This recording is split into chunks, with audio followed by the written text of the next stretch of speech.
A tristeza faz parte da vida, sim. Nós vamos enfrentar muitos momentos de tristeza. Mas até em meio à tristeza a gente tem consolo. A gente tem mesmo no meio das trevas, o cristão, ele tem uma luzinha ali no fim do túnel. Ele tem uma alegria lá, mesmo em meio às dificuldades. É sobre isso que é o nosso devocional de hoje. Bom dia, graça e paz. Primeiro quero começar falando do versículo de ontem, que eu acabei não citando aqui para vocês. Foi Paulo quem falou, em Romanos 14, 17. Porque o reino de Deus não consiste em comida e em bebida, mas em justiça, paz e alegria no Espírito Santo. Como é que é, Paulo? O que consiste o reino? Justiça, paz e alegria no Espírito Santo. E tem pastor dizendo que é normal que os crentes vivam tristes. Tá vendo? É um absurdo que a gente vê hoje. É um absurdo. Mas, obviamente, isso não significa que a gente não viva, que a gente não tenha momentos de tristeza.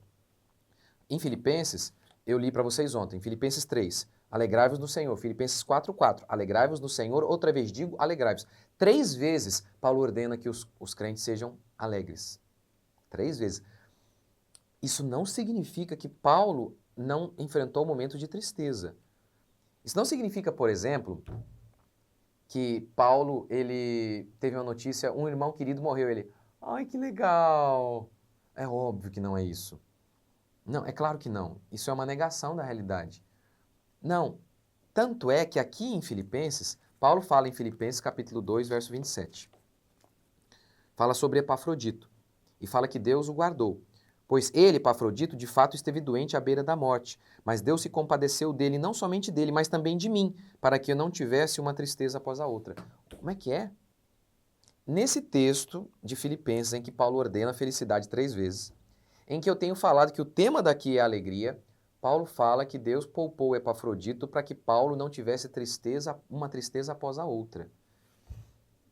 Ou seja, um crente mesmo feliz, um crente feliz, ele passa momentos sim de tribulação e de dificuldade. Isso está muito claro. Mas essa vida abundante, essa vida de alegria, então, do cristão, não o isenta de ter momentos de tristeza. E alguns momentos em que ele enfrenta a tristeza uma após a outra, como Paulo está falando aqui. Portanto, a vida que tem como mandamento a alegria não livra a gente de tristeza. Ou seja, quem promete libertação total de toda tristeza são as terapias humanas, não Jesus. As pessoas hoje, elas não aceitam enfrentar alguns momentos de tristeza. É por isso que elas ficam desesperadas e precisam ir para um terapeuta para tomar um remédio imediatamente. Porque elas não percebem que há uma beleza em alguns sofrimentos. Que há sim uma utilidade em algumas tristezas que nós passamos. Então, ou seja, mesmo uma vida feliz, ela tem momentos de tristeza sim. E a gente não lida com essa tristeza negando-a e tentando ficar sedado diante das tristezas. Não, quem ceda a tristeza, quem tenta sedar a tristeza, são as terapias humanas. A gente sente a dor, pois a dor abre a mente, a dor quebranta a gente. Olha Tiago 1:2. Meus irmãos, tende motivo de toda alegria o passardes por várias tribulações, por várias provações.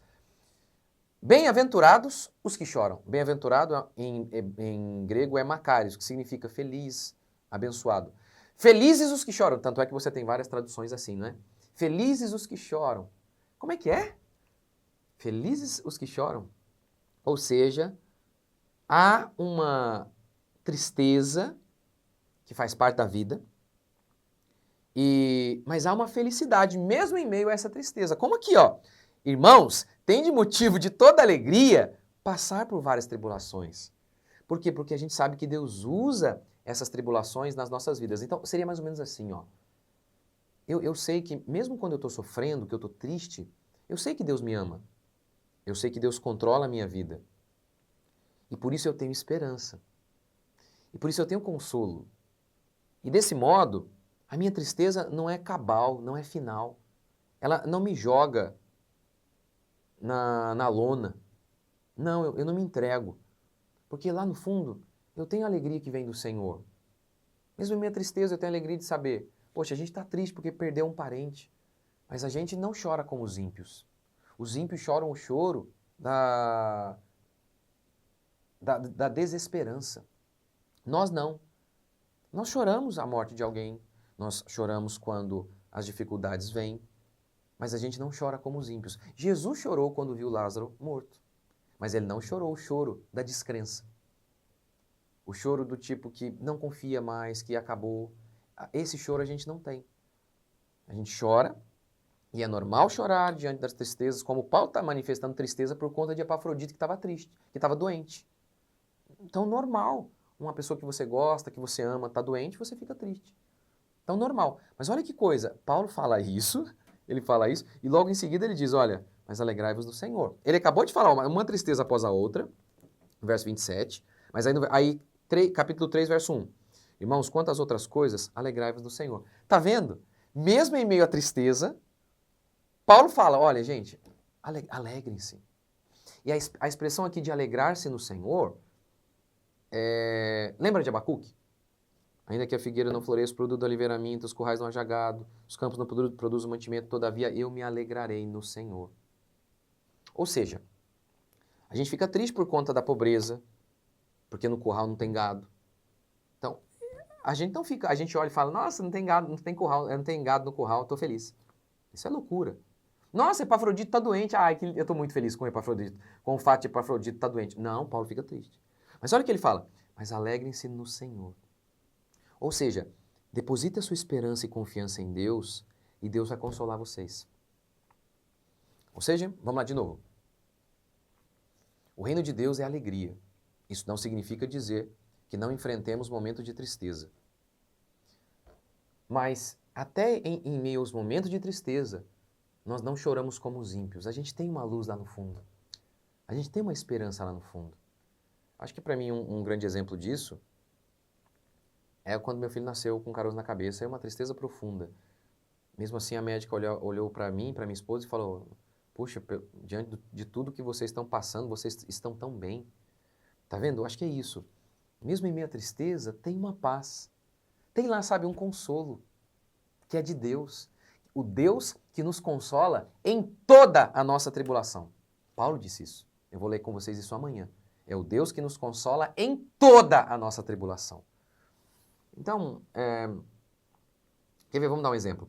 Paulo fala abatido, mas não destruído. É normal que Paulo ficasse abatido, triste, com a notícia da doença de Epafrodito. Mas destruído do tipo, entrou no quarto e com diagnóstico de depressão do tipo que não quer sair mais, perdeu a esperança, não quer levantar, Paulo diz, abatido sim, destruído não. O crente não, destruído não. O crente fica abatido, normal. Epafrodito está doente, ele fica triste. Poxa, perdeu um dinheiro. Caiu uma árvore, uma vez caiu uma árvore em cima do carro do irmão. Perguntei, como é que você está, irmão? E aí ele falou, não, estou bem. Claro, a gente fica triste, né? A gente fica triste, um pouco triste, mas o Senhor está comigo. A alegria do Senhor é minha força. Depositar a minha fé nele alegra o meu coração. Então é disso que a gente está falando. E quando meu filho nasceu, eu estava assim, profundamente triste, normal. Mas não triste como os ímpios, sem esperança. Tinha lá no fundo a certeza de que Deus estava comigo.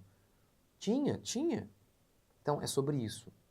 A tristeza faz parte da vida, sim. Ontem eu falei que há várias tristezas que são pecaminosas. Mas essa aqui, Epafrodito está doente e ele ficou triste. Normal. Fica triste. Mas mesmo assim, logo em seguida, Paulo fala, mas alegrai-vos no Senhor. Ou seja, deposite a sua esperança em Deus. Como Abacuque. Não tem nada, mas todavia eu me alegrarei em Deus. Como? Vou falar de mim, né? Eu estava lá, eu estava triste com o meu filho, que a gente pensou que ia morrer, nasceu semi-morto para nós. Mas ao mesmo tempo, eu sabia que Deus me amava, que Deus estava no controle da minha vida, que Ele estava no controle da vida do meu filho. E se Deus o levasse, Ele era soberano, Ele continuaria me amando do mesmo jeito, Ele continuaria sendo soberano e bom. Eu tinha essa certeza. Portanto, eu tinha esperança. E isso me manteve de pé. É isso que nos mantém de pé, mesmo em meio às tristezas. Mesmo em meio às tristezas. Vamos orar? Senhor Deus e Pai, te agradecemos por mais um dia, bendizemos o teu santo nome, louvamos ao Senhor por tudo que o Senhor tem feito e ainda vai fazer. Que a graça do Senhor esteja conosco, que a mão do Senhor esteja conosco. Ajude-nos, ó Pai, mais e mais. Enche-nos, Senhor, do teu Espírito, para que possamos ser fortes, mesmo em meio às dificuldades. Que a graça do Senhor esteja conosco, que a mão poderosa do Senhor esteja conosco a cada dia, alegrando as nossas almas, porque o teu reino não é comida nem bebida, mas justiça, paz e alegria no Espírito Santo. A alegria do Senhor é a nossa força.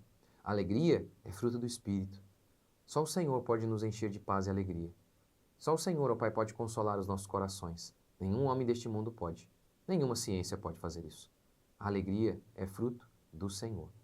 Nós nos alegramos em Ti, bendizemos o Teu santo nome, louvamos ao Senhor mais uma vez, em nome de Jesus. Amém? Deus abençoe, gente.